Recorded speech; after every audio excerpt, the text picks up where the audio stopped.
രാക്ഷസ പ്രണയം. രചന പ്രണയിനി രാഖി. അവതരണം അഷിക. കിച്ചു റെഡിയായി താഴേക്ക് ചെന്നത് അലോക് റെഡിയായി തന്നെ നിൽക്കുന്നുണ്ടായിരുന്നു. അലോക് അവളെ തന്നെ കണ്ണിമ ചിമ്മാതെ നോക്കിക്കൊണ്ടിരുന്നു. തന്റെ പ്രണയമാണ്, പക്ഷെ ഇതുവരെ പറഞ്ഞിട്ടില്ല. അവൾക്ക് തന്നെ ഇഷ്ടമാണോ എന്നും അറിയില്ല. പക്ഷെ ഒന്നിനും വിട്ടുകൊടുക്കില്ല ഞാൻ. എന്റേതാണ്, എന്റേത് മാത്രം. സർ, ബോഡി ഗാർഡിൽ ഒരാൾ വന്ന് വിളിക്കുമ്പോഴാണ് അലോക് കിച്ചന്റെ മുഖത്ത് നിന്നും കണ്ണെടുക്കുന്നത്. പോകാം എന്നും പറഞ്ഞുകൊണ്ട് കിച്ചന്റെ കൈയും പിടിച്ച് കാറിലേക്ക് കയറി. ഏതോ അമ്പലത്തിന്റെ ഫ്രണ്ടിൽ നിർത്തിയിട്ട് അലോക് അവളുടെ കൈയും പിടിച്ച് പുറത്തേക്ക് ഇറങ്ങി. അപ്പോഴും കിച്ചു അവനെ മുഖമുയർത്തി നോക്കിയില്ല. എതിർക്കാൻ സാധിക്കാത്തതുപോലെ തന്നെ വിവാഹം ചെയ്യാൻ പോവുകയാണ് ഈ ഒരുക്കങ്ങളിലൂടെ അവൾക്ക് മനസ്സിലായിരുന്നു. എതിർത്തിട്ടും കാര്യമില്ല. കോളേജ് ക്യാമ്പസിൽ നിന്നും കേട്ടാലോ ആഗ്രഹിക്കുന്നതെന്നും എന്ത് വില കൊടുത്തു സ്വന്തമാക്കുന്നവനാണ്. അത് ഇന്നലത്തെ അവന്റെ പ്രവൃത്തിയിൽ നിന്നും അവൾക്ക് മനസ്സിലാകുകയും ചെയ്തിരുന്നു. ഓരോന്ന് ചിന്തിച്ചുകൊണ്ട് നടയിലെത്തിയത് പൂജാരി താലിയുമായി വന്നു.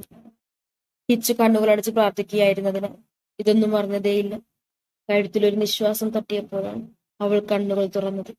അപ്പോഴേക്കും 3 കെട്ടുകളും കെട്ടിയിരുന്നു.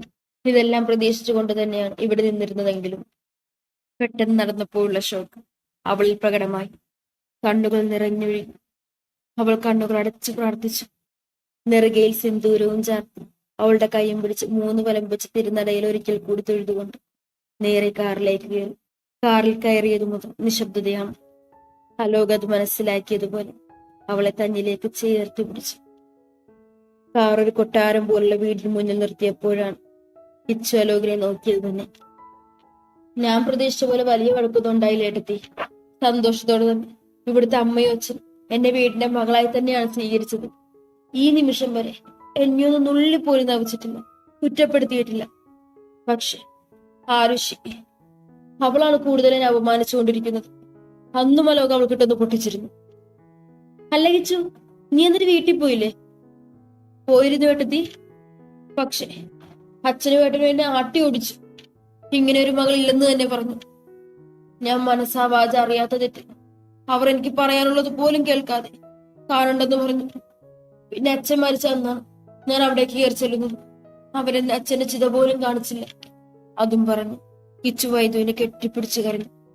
കിച്ചുവിന്റെ കരച്ചിലൊന്നും ഒതുങ്ങിയത് വൈദ്യു ചോദിച്ചു. പിന്നെ എപ്പോഴാണ് രാമേട്ടൻ നിന്നെ കാണാൻ വരുന്നേ? ദശുമോന്റെ 10ാം പിറന്നാൾ ആ രാത്രി. പിറന്നാൾ ആഘോഷമെല്ലാം കഴിഞ്ഞ് എല്ലാവരും പിരിഞ്ഞു പോയത്. അപ്പോഴാണ് ഗേറ്റിന് മുമ്പിൽ ഒരാൾ വന്നിരിക്കുന്നത് കാണുന്നത്. സെക്യൂരിറ്റി വിളിച്ചു ചോദിച്ചപ്പോഴാണ് അയാൾ രാവിലെ മുതൽ ഇവിടെ തന്നെ ഉണ്ടെന്ന് അറിയുന്നത്. അപ്പോയിന്റ്മെന്റ് എടുക്കാത്തതുകൊണ്ട് കയറ്റി വിടാത്തതാണ്. പിന്നീട് വരാൻ പറഞ്ഞിട്ട് അദ്ദേഹം അതൊന്നും കൂട്ടാക്കാതെ ഇവിടെ ഇരുന്നു. അലോക് അദ്ദേഹത്തെ കയറ്റി വിടാൻ പറഞ്ഞത് അന്നാണ്. എന്റെ ഏട്ടനെ 10 കൊല്ലത്തിന് ശേഷം ഞാൻ കാണുന്നു. എന്നെ കണ്ടതും ഏട്ടൻ കെട്ടിപ്പിടിച്ച് ഒരുപാട് മാപ്പ് പറഞ്ഞു. എനിക്ക് ആദ്യമൊന്നും മനസ്സിലായിരുന്നില്ല. പിന്നെ ഏട്ടൻ പറയുന്നത് കേട്ടപ്പോ ഞാൻ ഞെട്ടിപ്പോയി. വേണിമോളെ, ഏട്ടനോട് ക്ഷമിക്കണം. നിന്നെ പൊന്നു പോലെ നോക്കി ഞങ്ങൾ നീ ചതിച്ചെന്നാ കരുതിയേ. ദേ, ഈ ലെറ്റർ കയ്യിൽ കിട്ടിയത് മുതൽ. അതും പറഞ്ഞു രാമൻ ആ ലെറ്റർ കിച്ചന്റെ കയ്യിൽ വെച്ചു കൊടുത്തു. ഏട്ടാ, ഇത് എന്റെ കൈയക്ഷരമല്ല. അത് വായിച്ചത് കിച്ചു ഉറപ്പോടെ പറഞ്ഞു. എവിടെ? അലോകും അത് വായിച്ചു നോക്കി. അളിയ, ഇത് കിച്ചുവിന്റെ കൈയക്ഷരമല്ല. പിന്നെ എനിക്ക് പരിചയമുള്ള ഒരാളുടെ ഹാൻഡ് റൈറ്റിംഗ് ആണ്. പക്ഷെ അത് ആരാണെന്ന് അങ്ങോട്ട് ഓർമ്മ കിട്ടുന്നില്ല. അന്ന് വേണി ഞങ്ങളെ ചതിച്ചെന്ന്, അവൾക്കൊരാളെ ഇഷ്ടമാണെന്ന്, ഇനി ഞങ്ങളെ അന്വേഷിക്കരുതെന്നും വേണി പറഞ്ഞ ഐസാണെന്നും പറഞ്ഞു ഒരു പെൺകുട്ടി എന്റെ കയ്യിൽ ഈ ലെറ്റർ കൊണ്ടുവന്ന് തന്നു. അത് ആരാണെന്ന് കണ്ട രാമൻ അറിയാൻ പറ്റുമോ? അലോക്: പറ്റും. കുറച്ച് മോഡേൺ ആയിരുന്നു ആ കുട്ടി. ഞങ്ങളുടെ നാട്ടിലെ കുട്ടികളെന്ന് ഒറ്റ നോട്ടത്തിൽ തന്നെ എനിക്ക് മനസ്സിലായിരുന്നു. അല്ല, രാമൻ എങ്ങനെ ഈ അഡ്രസ് കിട്ടി? അത് വേണിമോൾ പഠിച്ച കോളേജിൽ പോയി അന്വേഷിച്ചു. അവിടുത്തെ പ്രിൻസിപ്പളാണ് ഈ അഡ്രസ് നൽകിയത്. അപ്പൊ ഏട്ടനൊന്നും എന്നെ വിളിക്കാൻ പാടില്ലായിരുന്നോ? സാരമില്ല കുട്ടി. സെക്യൂരിറ്റി എന്നോട് അപ്പോയിന്റ്മെന്റ് എടുത്തിട്ടുണ്ടോ എന്ന് ചോദിച്ചു. ഞാനില്ലെന്നും പറഞ്ഞു. പിന്നെ ഇവിടെ വന്നപ്പോഴറിയുന്നേ മോന്റെ ബർത്ത്ഡേ ആണെന്ന്. എവിടെ വേണി നിങ്ങളുടെ മോൻ? അലോക് വിളിച്ചത്. മുകളിലായിരുന്നവൻ ഡാഡിയുടെ വിളി കേട്ട് താഴേക്ക് വന്നു. യെസ് പപ്പ. ഇത് നിന്റെ മാമനാണ്, രാമൻ, അമ്മയുടെ ഒരേ ഒരു ആങ്ങള. ദക്ഷിന്റെ മുഖത്ത് അത്ഭുതമൊന്നും കണ്ടില്ല. എന്തോ വേറൊരു ഭാവം. സോറി ദശുമോനെ, മാമനിവിടെ വന്നപ്പോഴറിയുന്നത് മോന്റെ ബർത്ത്ഡേ ആണെന്ന്. മാമൻ ഗിഫ്റ്റ് ഒന്നും കൊണ്ടുവന്നിട്ടില്ല കേട്ടോ, ഹാപ്പി ബർത്ത്ഡേ എന്നും പറഞ്ഞ് അവന്റെ നെറുക്കയിൽ ചുംബിച്ചു. അപ്പോഴും അവൻ യാതൊരു ഭാവവ്യത്യാസവും ഉണ്ടായിരുന്നില്ല. രാമനെ തന്നെ നോക്കിക്കൊണ്ടിരുന്നു. ഏട്ടന് ഇവിടെ ഇരിക്കും, ഞാൻ കുടിക്കാനെടുക്കാം. രാമൻ അടുത്തുള്ള സോഫയിലിരുന്നു. അല്ലേട്ടാ, വീട്ടില് പിച്ച് ജ്യൂസ് കൊണ്ടുവന്നുകൊണ്ട് ചോദിച്ചു. വീട്ടിലെ അമ്മ മരിച്ചു. പിന്നെ നിനക്കൊരു ഏട്ടത്തിയുണ്ട്, ഒരു മോള്. നീ കണ്ടിട്ടില്ലല്ലോ. ദേ ഇതാണ്. തന്റെ കയ്യിലെ ഫോൺ എടുത്ത് അതിലെ ഗാലറി തുറന്നു അമ്മയും മകളും ഒരുമിച്ചിരിക്കുന്ന ഫോട്ടോ കാണിച്ചു കൊടുത്തു. എവിടെ? കിച്ച് ഫോൺ കണ്ടുകൊണ്ടിരുന്ന അലോകിന്റെ കയ്യിൽ നിന്ന് ഫോൺ തട്ടിപ്പറിച്ച് മേടിച്ചുകൊണ്ട് നോക്കി. എന്റെ കിച്ച, പതുക്കെ, ഫോൺ താഴെ വീഴൂ. ഫോട്ടോ കണ്ട കിച്ചന്റെ കണ്ണുകൾ വിടർന്നു. ഇത് എന്നെ പോലെ ഉണ്ടല്ലോ ഏട്ടായി. അതച്ച് ജനിച്ചപ്പോ തന്നെ അമ്മ പറഞ്ഞതാ. പേരെന്താ മോളുടെ? അഹല്യ. അതുവരെ ഫോണിൽ നോക്കിക്കൊണ്ടിരുന്ന ദക്ഷ് അമ്മയുടെ കയ്യിൽ നിന്ന് ഫോൺ മേടിച്ചുകൊണ്ട് നോക്കി. കൂടെ ധ്രുവും. ദക്ഷിന്റെ കണ്ണിൽ എന്തോ തിളക്കം കണ്ടത്. അലോക് അവനെ തന്നെ നോക്കിയിരുന്നു. രണ്ട് സൈഡിലും മുടി പിന്നിയിട്ട് ഉണ്ടക്കവളും കരിമഷിയിൽ എഴുതിയ കണ്ണുകളും നീണ്ട മൂക്കും എല്ലാം അവന് മറ്റൊരു ഭാവം നിറച്ചു. കിച്ചുവും രാമനും കുറെ വിശേഷങ്ങൾ പറഞ്ഞിരിക്കുമ്പോഴാണ് ആരുഷിയും മകളും വരുന്നത്. രാമൻ ആരുഷിയെ തന്നെ നോക്കി. തന്നെ കണ്ടിട്ടില്ലെന്ന് അവളുടെ നോട്ടത്തിൽ തന്നെ മനസ്സിലായി. കാരണം മുമ്പ് അലോകും ധ്രുവുമുണ്ട്. അതിനാൽ താൻ ഇരിക്കുന്നത് കാണാൻ സാധിച്ചിട്ടില്ല. അലോക് രാമനെ നോക്കിയപ്പോൾ ആരുഷിയെ തന്നെ നോക്കി നിൽക്കുന്നതാണ് കണ്ടത്. എന്തൊക്കെയോ സംശയങ്ങൾ അലോകിൽ നിറഞ്ഞു. അലോക് ആരുഷിയെ നോക്കിക്കൊണ്ട് ചോദിച്ചു, നീ ഇദ്ദേഹത്തെ അറിയോ ആരു? ആരാ ഇപ്പൊ വന്നിരിക്കുന്നേ? ഒരു പുച്ഛം കലർന്ന ചിരിയിൽ പറഞ്ഞത്. രാമനെ കണ്ട് ആരുഷിയിൽ വിപ്രാളം നിറഞ്ഞു. ആരുഷി, നിന്നോടാണ് ഞാൻ ചോദിച്ചത്. അലോക് മുന്നിൽ വന്നു നിന്നുകൊണ്ട് ചോദിച്ചു. എനിക്കറിയില്ല.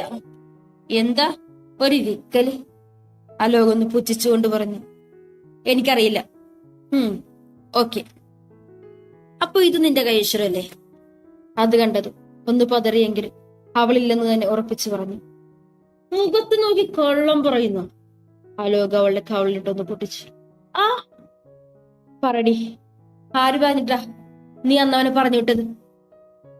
അതുകൂടി കേട്ടത് ആരും ഞെട്ടി അലോകിനെ നോക്കി. മുഖമാകിച്ചു വന്ന് ഒരു രാക്ഷസനെ പോലെ ആരുഷൊന്നും നിറയിറക്കിപ്പോയി. താൻ തന്റെ ചേട്ടനെ കുറിച്ച് കേട്ടറിഞ്ഞ ഭാവം. പൊന്ന മോളെ പറയടി, മുടിക്കത്തിൽ പിടിച്ച് അവൾക്ക് നേരെ അലറി. പറയാവട്ടെ ഒന്നേങ്ങിക്കൊണ്ട് അവൾ പറഞ്ഞുപ്പിച്ചു. അന്ന് വിവേകം വന്നതും കൃഷ്ണയോട് ചെയ്തതും ഒക്കെ ഞാൻ പറഞ്ഞിട്ടായിരുന്നു. ആർക്ക് വേണ്ടി? അലോക് അത്രേ ചോദിച്ചുള്ളൂ. ടെസ.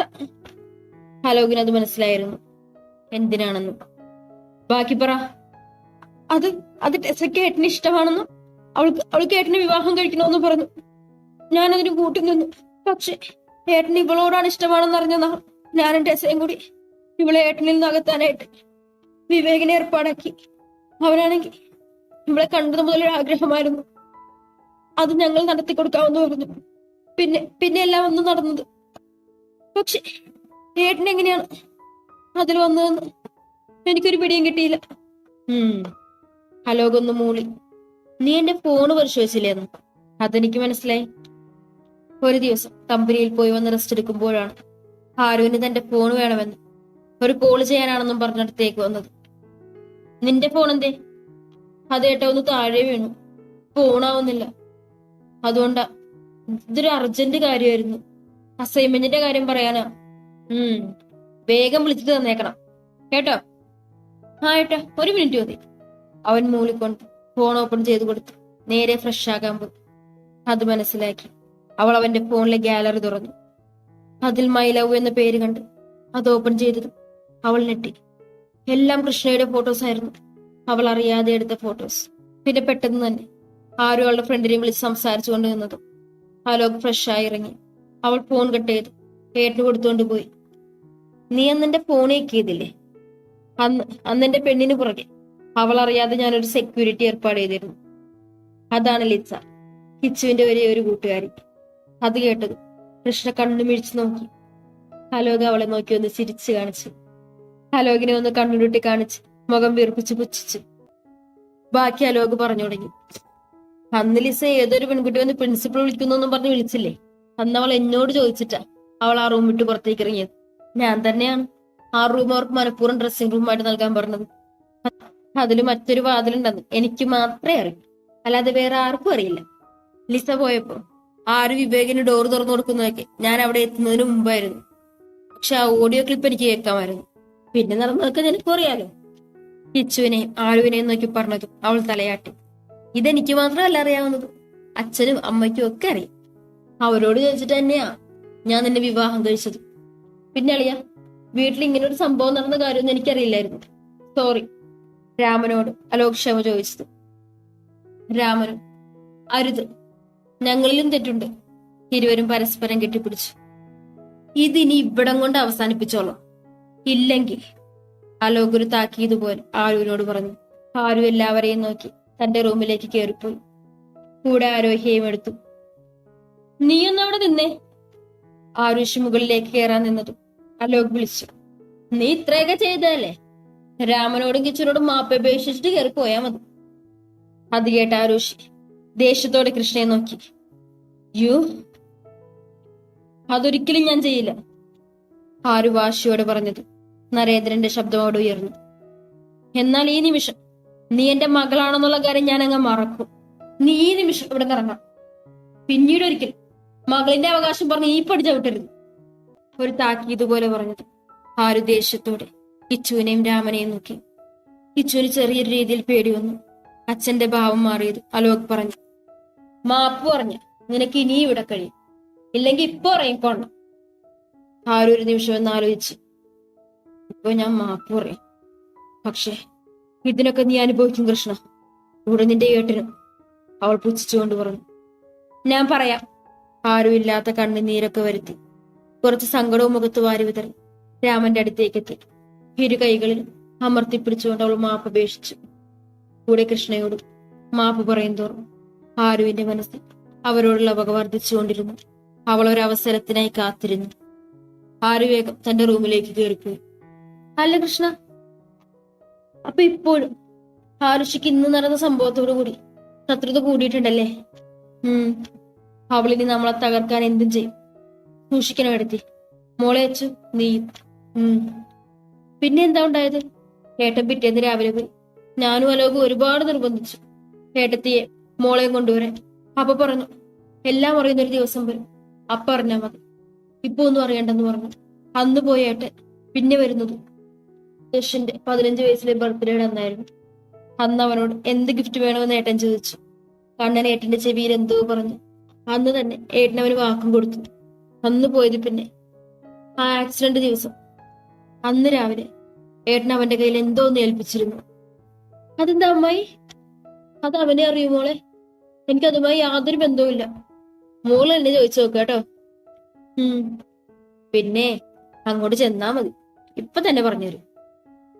ഏട്ടന്റെ മരണാനന്തര ചടങ്ങുകൾ നടക്കുമ്പോഴെല്ലാം ഞാനും ലോകം വിരദക്ഷുണ്ടായിരുന്നു. പക്ഷെ ഞങ്ങൾക്ക് പറയാൻ സാധിക്കുമായിരുന്നില്ല, കാരണം ഏട്ടനൊരു ശത്രു ഉണ്ട്. അതാരാണെന്ന് കണ്ടുപിടിക്കാനുള്ള ശ്രമത്തിലായിരുന്നു ഞങ്ങൾ. നിങ്ങളുമായി അടുത്തെന്നറിഞ്ഞ ആ ശത്രു പിന്നെ പുറത്തേക്ക് വരില്ല.